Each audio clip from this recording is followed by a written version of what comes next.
भगवान श्री रामचंद्र जी ने माता शबरी को 9 प्रकार की भक्ति का उपदेश दिया था। पहली भक्ति है संतों का संग, सत्पुरुषों का संग। दूसरी भक्ति है कि हमारी रुचि हो भगवान की लीला को सुनने में। तीसरी भक्ति क्या है? गुरु के चरणों की सेवा अर्थात गुरु की आज्ञा का पालन। चौथी भक्ति भगवान के गुणों का गान करना, ये हमारी बहुत प्राचीन भक्ति की परंपरा है। पांचवी भक्ति क्या है? मंत्र जाप। हमारे चित्त में चारों वेदों का ज्ञान प्रकाशित हो जाता है जब हम गुरु मंत्र का निष्ठा से निरंतरता से जाप करते हैं। छठवीं भक्ति क्या है? दम।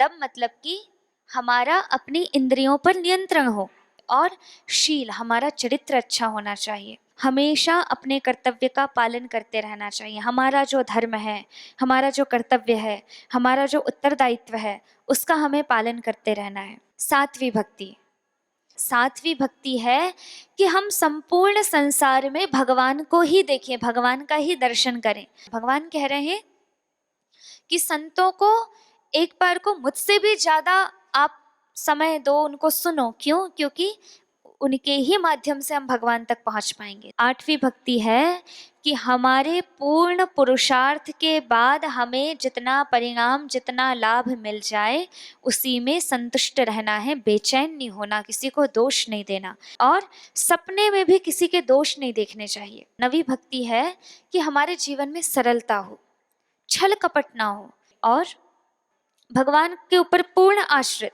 और हृदय में ना तो बहुत अधिक हर्ष ना ही दीनता, समता।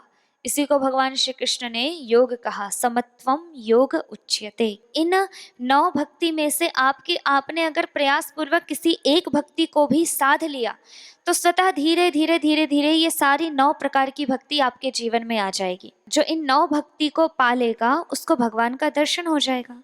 और भगवान के दर्शन का फल क्या है? जीव पाव निज सहज स्वरूपा। जीव अपने सहज स्वरूप को प्राप्त कर लेता है।